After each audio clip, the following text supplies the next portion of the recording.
Bonjour à tous, vous écoutez Radio Bulle 93.6, votre radio de l'Agenais. Myriam avec vous pour une bulle de sagesse en compagnie de Philippe Dautet. Philippe Dautet est prêtre orthodoxe, fondateur et co-responsable du Centre d'études et de prière de Sainte-Croix en Dordogne, où il anime des sessions et des retraites depuis 40 ans.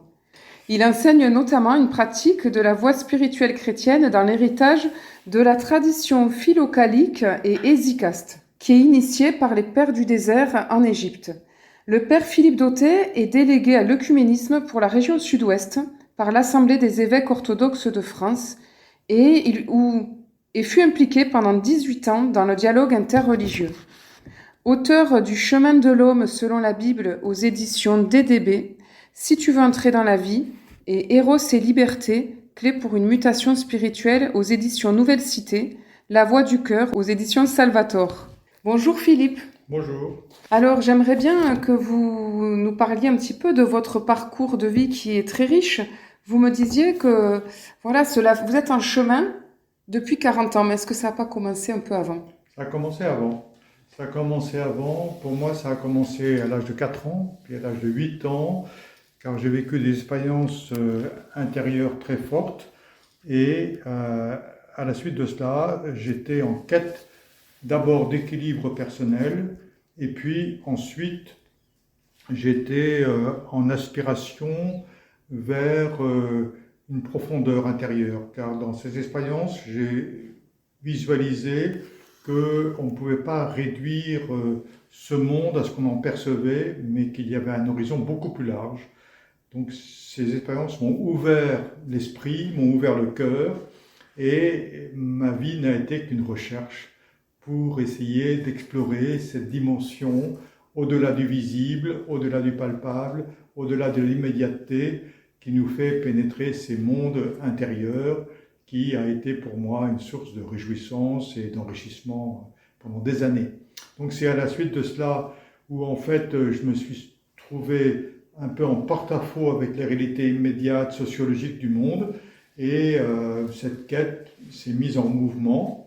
Et puis ensuite ça a été à la faveur de différentes rencontres de personnes. J'ai rencontré d'abord quelqu'un en 1977 tout d'abord, et puis ensuite j'ai rencontré mon épouse, donc en 1979. Dans la même année, j'ai rencontré Annick de Sezenel, qui a ouvert complètement et qui mettait des mots sur des choses que je sentais intuitivement, et ouvert tout un cheminement en intégrant tous les messages bibliques d'une part, le message aussi des pères de l'Église. Donc en fait, en 1981, j'ai rencontré un prêtre orthodoxe qui m'a parlé des pères du désert d'Égypte au mois d'août. Et au mois de novembre, j'étais déjà en Égypte, où j'ai été là-bas puisé aux sources, puisque les monastères d'Égypte du IVe siècle sont à la source du monachisme bénédictin ici en Occident, du monachisme orthodoxe avec l'héritage de Saint Basile le Grand aussi au IVe siècle. Et donc on avait toute la saveur, toute la profondeur, toute la richesse des premiers siècles chrétiens, qui, pour moi, exprimait d'abord ce qui était en correspondance avec une expérience intérieure, mais aussi était en décalage par rapport à tout ce qu'on m'avait enseigné dans le catéchisme dans mon enfance. Alors, on a un parcours de vie là qui est vraiment brossé général, mais j'aimerais bien qu'on revienne sur les premières expériences dont vous avez parlé. Vous avez dit très tôt, à 4 ans. Alors, quelles sont-elles ces expériences que vous avez vécues dans l'enfance ou l'adolescence peut-être? Oui, à 4 et 8 ans, donc c'est à l'enfance. Donc 4 ans, je suis sorti de l'école, donc j'étais un peu opprimé, et puis j'ai une expérience qui m'a marqué, puisque je m'en souviens très bien. Donc à 4 ans, je sors, et puis je vois le ciel ouvert, avec le fait du soleil qui passe à travers les nuages. Vous savez comment ça fait? Par une irradiation, on voit les rayons du soleil comme ça qui traversent, et on voit ces rayons qui sont matérialisés par le fait qu'ils traversent les nuages, donc ça donne des brillances comme ça. Et ça m'a tout de suite ouvert intérieurement de telle manière que je me suis dit que derrière les nuages et dans la profondeur de la réalité, il y avait une autre dimension, qu'on ne pouvait pas être simplement derrière les nuages un peu aveuglé par cette lumière tamisée par les nuages. Il y avait autre chose. Donc ça m'a ouvert sur un espace intérieur, ça m'a procuré une grande joie et un sentiment de liberté extraordinaire. C'est ce qu'on appelle, c'est ce que j'ai après découvert plus tard, c'est ce que Rudolf Otto a appelé l'expérience d'une lumineuse, qui a été repris par Jung, qui a été repris par Karl Durkheim, donc des personnes qui ont considéré que c'était là une expérience fondatrice au plan oui. spirituel. Oui. Et puis à 8 ans, j'ai vécu aussi une expérience un peu similaire, où en fait j'étais là dans la campagne, et puis sans raison apparente, j'ai vécu un espace de liberté avec un sentiment d'intuition de l'invisible à l'intérieur. Donc il y avait comme si c'était ouvert, je ne pouvais pas le formaliser, je ne pouvais pas le conceptualiser. Mais Mettre des mots. il y a eu encore un renouvellement d'une expérience intérieure, comme une dilatation de l'être intérieur, une dilatation du cœur, on pourrait dire ici. Donc une expérience lumineuse, c'est-à-dire une expérience de l'esprit, qui a été qui m'a marqué de telle manière que ensuite je me sentais décalé par rapport au monde extérieur. Donc j'ai vécu une forme de skis comme ça pendant quelques années, et puis il a fallu attendre un certain mûrissement après pour que je puisse finalement pouvoir intégrer ou en tout cas recontacter ces expériences intérieures pour assimiler ce qui est inhérent à ces expériences, mais que évidemment en tant qu'enfant je ne pouvais pas du tout assimiler, je ne pouvais pas du tout non plus avoir une approche par la raison de ce que j'avais vécu intérieurement. Et ensuite, vous avez parlé d'une première rencontre en 1977 avant votre épouse. Oui. Alors, est-ce qu'on peut savoir? Oui, donc j'étais en coopération en Tunisie. Donc j'étais sur l'île de Djerba, j'étais prof de maths là-bas, parce que ma première formation, c'était une formation scientifique, j'ai une formation physique-chimie. Ah oui, en effet. Puis ensuite mathématiques. Et j'étais prof de maths, et là-bas j'ai rencontré un maître zen, quelqu'un qui faisait une grande expérience, qui était un élève de maître Suzuki. Et d'abord, ce qu'il me disait me touchait, mais ensuite, c'était quelqu'un qui avait une énergie incroyable. Il se levait à 5 heures du matin, il ne se couchait pas avant minuit, et il avait une énergie avec un mode ascétique impressionnant. Et donc ça m'a marqué, et ce qui m'a ouvert sur toutes les spiritualités orientales. Donc je me suis intéressé à la tradition taoïste. Donc j'ai creusé beaucoup à cette époque-là, donc j'avais 21 ans. J'ai creusé beaucoup la tradition taoïste, je me suis intéressé beaucoup à la médecine chinoise, je me suis intéressé beaucoup à la dimension du souffle, du qi, etc. Et ensuite, j'ai rencontré mon épouse, qui à l'époque tenait un restaurant à Bordeaux. Et puis, nous avons pris du temps pour explorer cette dimension. Donc après, je suis allé au Japon 2 fois. Je suis devenu professeur de Tai Chi, Qigong. J'ai beaucoup intégré les dimensions des arts martiaux avec les Japonais. Donc j'ai une base très concrète. Dans le corps. Dans le souffle, dans l'expérience de l'énergétique, etc. Mais il y avait quelque chose qui était une sécheresse pour moi, il y avait une limite là-dedans. Je ne trouvais pas mon épanouissement. Et c'est la rencontre avec Annick de Souzenel en 1979, puis après on a commencé à travailler avec elle en 1980, qui là m'a ouvert tout l'horizon biblique, tout l'horizon de la mystique chrétienne, que je ne connaissais pas du tout, même si j'avais baigné dans mon enfance dans un milieu catholique, je ne connaissais pas du tout ces aspects-là de la vision chrétienne. Et après, ça a été la rencontre... On pourrait dire quand même juste un petit mot pour présenter Annick de Souzenel aux auditeurs qui ne la connaîtraient pas. Donc Annick de Souzenel, c'est une femme qui, dans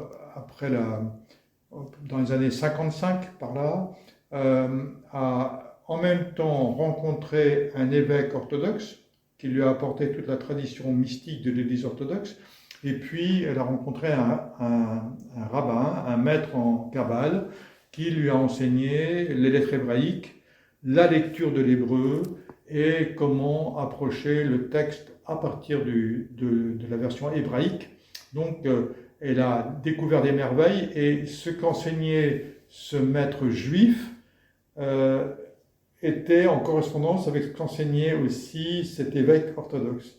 Donc, comme elle dit elle-même, elle a bu à ses deux mamelles et elle a su faire une lecture biblique extraordinaire en faisant ressortir tout le sens. Alors, tout le sens, parce que le sens de la Bible est inscrit dans les mots de la Bible.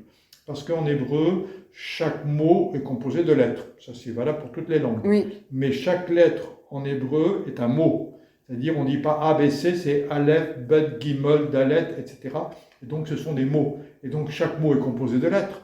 Mais si chaque mot est composé de lettres, il y a déjà une richesse du mot par l'éclairage et le sens signifié par les lettres elles-mêmes qui sont composées de lettres. Donc, nous avons un éclatement du sens. Et nous n'avons pas, en hébreu, il n'est pas nécessaire d'entrer dans l'interprétation d'un texte, mais de savoir lire ce qui est inscrit dans chaque mot qui est composé de lettres, qui sont elles-mêmes composées de lettres. Donc il y a un éclatement du sens. Donc Annick de Sevenel avait beaucoup d'assiduité, de profondeur, enrichi par une vision des pères de l'Église chrétienne, Oui. a ressondé le texte et a fait une lecture incomparable, qui aujourd'hui je ne connais pas d'équivalent. Donc on a baigné là-dedans. Nous avons accueilli Annick de Sevenel ici pendant 35 ans, donc nous avons écouté son enseignement pendant 40 ans. Ah oui. Donc nous sommes très imprégnés de cet enseignement, de l'anthropologie biblique, de la lecture biblique, du sens de la Bible dans sa profondeur, et c'est quand même toute la racine de toute la lecture chrétienne, en tout cas on peut dire judéo-chrétienne, puisque c'est autant en résonance avec la tradition hébraïque que la tradition chrétienne qui prolonge évidemment, puisque rappelons que Jésus-Christ était juif, donc il parlait hébreu. Voilà. Et, donc voilà, nous avons été nourris à cette mamelle-là. Et puis, d'autre part, moi je me suis beaucoup imprégné des pères du désert du IVe siècle en Égypte, qui étaient les héritiers d'une tradition orale des 3 premiers siècles. Donc ces traditions orales étaient une tradition où en fait l'enseignement était oral, ça veut dire qu'ils baignaient dans une tradition de la parole qui était dite, qui était écoutée, qui était mâchonnée, mais qui était ensuite redonnée. Il y avait tout un souffle qui pénétrait cette parole dans les premiers siècles, avec le fait que, ce que j'ai découvert en Égypte, que en fait, dans la tradition chrétienne des premiers siècles, il n'y avait pas de moralisme, il n'y avait pas de juridisme, tout était en connexion entre le texte biblique, l'expérience intérieure. Donc il y avait une vraie science de l'intériorité, une science aussi de la dimension thérapeutique aussi. Et pour eux, la dimension thérapeutique était incontournable pour la simple bonne raison, c'est que nous pouvons accueillir la présence divine, mais il s'agit d'enlever ce qui est un filtre à l'intérieur ou ce qui va dévier ce qui est incident en nous, c'est-à-dire Dieu vient vers nous. Il s'agit de l'accueillir tel qu'il est et non pas de le transformer par rapport à nos propres projections. Donc il y a là une purification du cœur à vivre. Eh bien, nous allons faire la première pause musicale pour nous retrouver tout de suite après.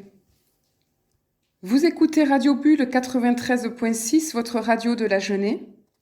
Myriam avec vous pour une bulle de sagesse en compagnie de Philippe Dauté.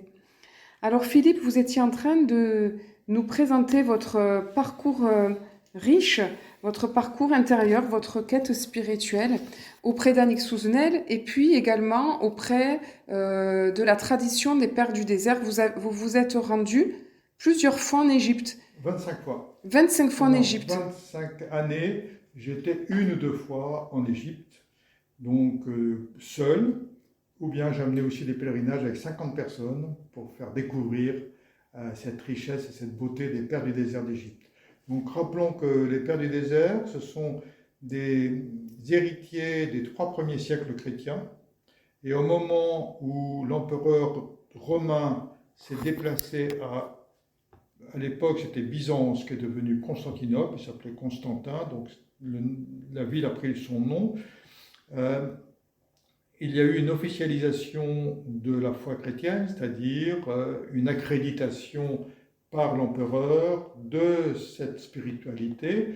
Et par là, les chrétiens qui vivaient dans des grottes, qui vivaient dans des trous, qui vivaient à l'écart parce qu'ils n'étaient pas bien accueillis dans la cité, ont pu se mélanger dans la cité, mais certains ont redouté que tout l'héritage oral qu'ils avaient reçu ne se dilue, voire même se déforme par l'influence des philosophies et de la culture dans laquelle ils baignaient. Donc, des milliers de personnes sont parties au désert en Égypte. Ils vivaient dans des cabanes, dans un espace le désert de Sété, qui faisait environ 50 km², donc c'est un grand espace. Et là, ils voulaient vivre le maximalisme évangélique, c'est-à-dire voulaient vivre vraiment l'évangile, pour vivre de la promesse aussi de l'évangile, qu'est le royaume des cieux, ici maintenant, pas plus tard. Donc il y a une grande richesse, et les pères du désert enseignent que pour qu'un oiseau s'envole, il lui faut 2 ailes. D'une part, l'aile de la prière et de la contemplation, l'ouverture du cœur et l'ouverture de la conscience, et d'autre part, la purification du cœur, c'est-à-dire se désencombrer de tout ce dont on s'est chargé par la vie dans ce monde, par des conditionnements, de fait de toutes les influences, des concepts, des considérations humaines, oui, qui ne sont pas en résonance avec l'être profond. Donc comment l'être s'est déporté de ce qu'il est pour aller vers un paraître, pour aller vers le développement d'un ego, d'une persona, oui, d'un masque. Comme s'il portait un personnage. Voilà, vous disiez ça dans des émissions que j'ai sur France Culture. Vous parliez des conditionnements et des personnages que l'on joue. C'est ça, exactement. Donc parce que dans notre enfance, nous avons dû absolument nous adapter au monde. Oui. Il fallait absolument qu'on soit accueilli dans la famille, qu'on soit reconnu dans la famille, puis reconnu dans la société. Nous ne pouvons pas, oui, faire autrement que nous adapter à la réalité du monde. Oui. Mais par là, nous essayons de correspondre aux codes, aux usages, oui, aux modes du monde, mais c'est au détriment de notre propre sensibilité, oui, ou notre propre singularité. Donc, comment réintégrer cette dimension de cet être unique que nous sommes, au lieu d'être un être formaté par le monde? On peut se poser la question, qui suis-je vraiment? Est-ce qu'il y a un être qui, derrière la façade sociale, peut exprimer une dimension, oui, profonde?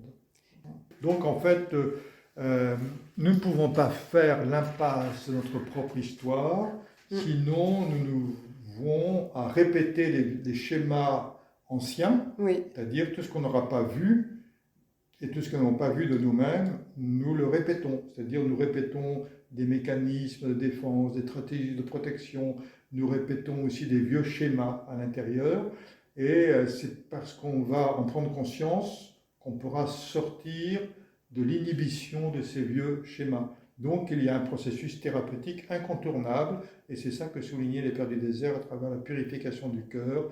Donc quand j'ai découvert cela, j'ai découvert la pertinence de ce message en disant très bien qu'il y ait une ouverture, mais il s'agit de traiter sa propre histoire, de traiter, oui, son passé, et se réconcilier peut-être. Se réconcilier avec soi-même, retrouver une relation paisible avec soi-même pour ne pas, je dirais, être dans la fuite en avant, c'est-à-dire d'être toujours dans un mode d'adaptation, mais qu'à un moment donné, c'est ça tout le sens de la vie spirituelle, revenir en soi-même, retrouver sa profondeur et se mettre en accord avec sa propre sensibilité, avec sa propre conscience, avec sa propre singularité, avec son propre désir, avec sa propre parole, comment être soi-même et non pas le fruit des conditionnements du monde tels que nous avons pu l'être au départ de notre vie.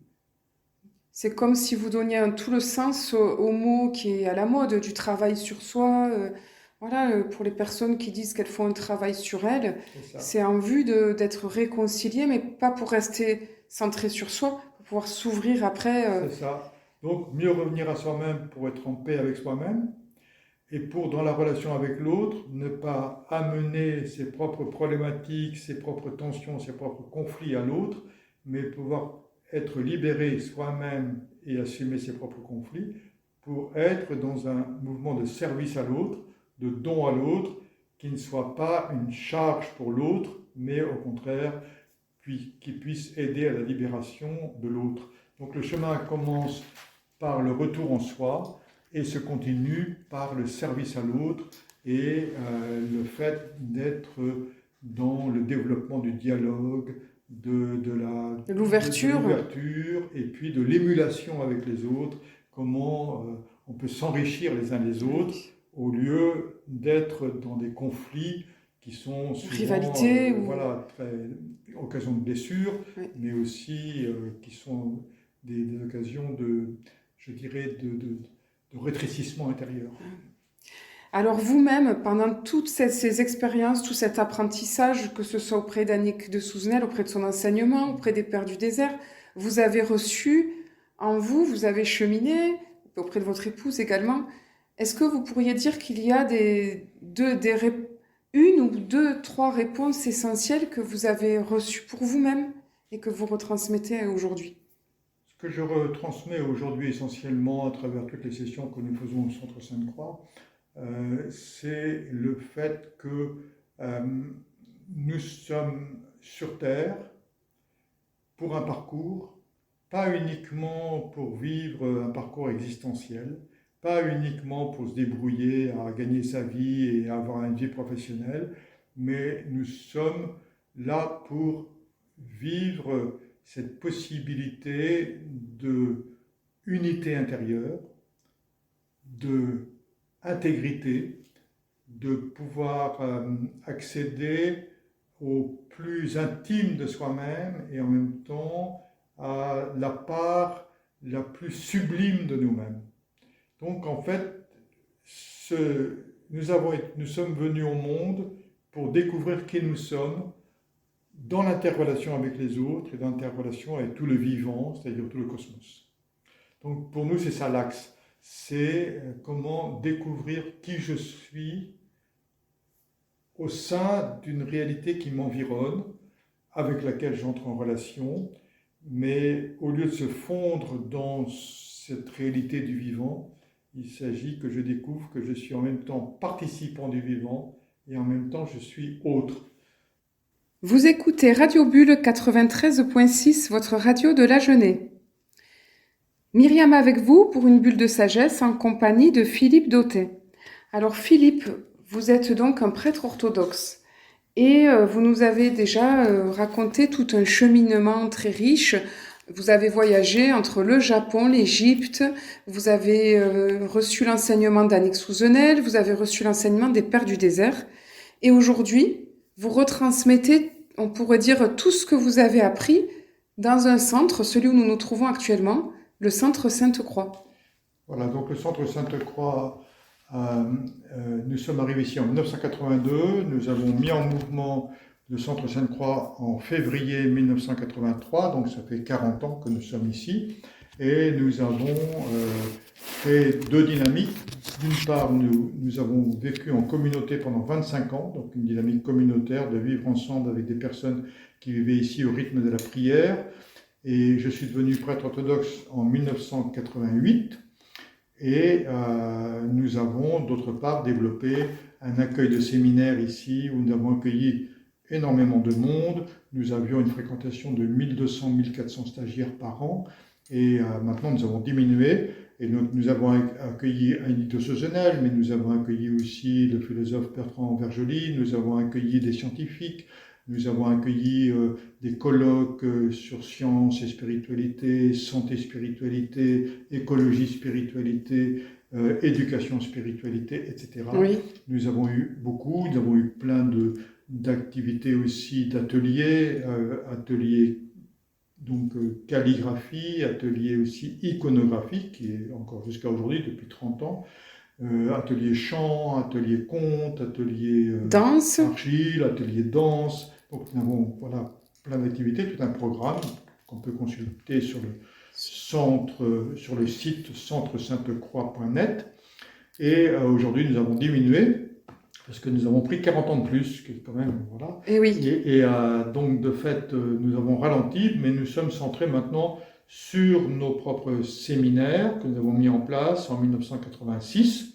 Et ces séminaires pour décrire tout l'essentiel d'un chemin intérieur que nous proposons à ceux qui veulent, qui est un chemin chrétien, évidemment, référé au Père de l'Église, référé au Père du désert d'Égypte, avec toute la référence biblique, évidemment, l'anthropologie biblique, et nous proposons un parcours en 6 modules de 4 jours, avec les fondements de l'anthropologie chrétienne, l'articulation entre spiritualité et intégration des sciences humaines, avec une équipe aussi de professionnels des sciences humaines, médecins psychiatres, psychothérapeutes, psychanalystes. Et par là, nous entendons prendre en compte l'être humain dans son entièreté pour reprendre le vécu intérieur, l'expérience intérieure et l'orienter vers une intégration spirituelle, c'est-à-dire l'ouverture à cette dimension profonde qui nous habite dans le cœur. Et comme j'aime bien le dire dans les sessions, la finalité de ces sessions, c'est de devenir plus vivant, plus aimant, plus conscient, plus libre, donc l'épanouissement de l'être. Comme j'ai dit tout à l'heure, nous sommes dans cette traversée existentielle pour aller à la découverte de la profondeur qui nous habite, qui est une profondeur abyssale, qui n'a pas de fond et qui est une richesse incommensurable. Et nous avons à actualiser ces richesses. Donc tout ce parcours est là pour aider et faciliter l'actualisation de toutes les richesses que nous portons en nous, ainsi qu'évidemment le fait de cicatriser les blessures, de pouvoir intégrer son passé et de ne pas reproduire les blessures du passé, les traumatismes du passé dans l'avenir, mais comment on peut basculer d'un avant, le passé, vers un après, une construction intérieure qui nous permette de découvrir la beauté qui nous habite et en même temps d'actualiser toute la richesse qui nous habite sans être encombré de tout ce qui nous a blessés, marqués, tout ce qui nous a meurtris dans le passé. Donc il s'agit de le traiter parce que si on ne traite pas le passé, alors finalement on entretient des processus en nous qui agissent à notre insu et nous font faire ce qu'on ne veut pas faire. Donc il y a un processus thérapeutique, un processus d'ouverture, un processus de spiritualisation qui est développé dans ces séminaires. Donc tout dans le même séminaire ou ce sont des séminaires différents? 6 séminaires de 4 jours. Ah oui. 6 séminaires, donc il y a une progression. Il y a une progression.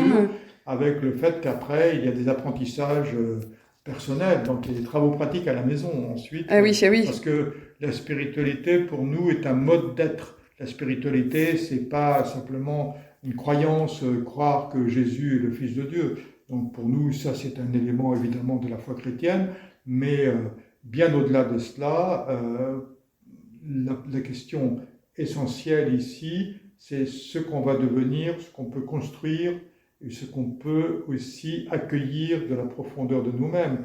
Donc il y a tout un processus et par là, il y a toute l'initiation sur un mode d'être. Le mode d'être, c'est comment je peux me situer dans un rapport de liberté par rapport aux autres, un rapport de liberté par rapport au monde, un rapport de liberté par rapport au conditionnement, être dans l'observation et ne pas être l'objet de ces conditionnements, c'est-à-dire ne pas être le fruit de ces conditionnements, mais comment je peux me situer différemment par rapport au monde, par rapport aux autres, afin de préserver mon intégrité et en même temps de vivre pleinement une relation épanouie avec les autres.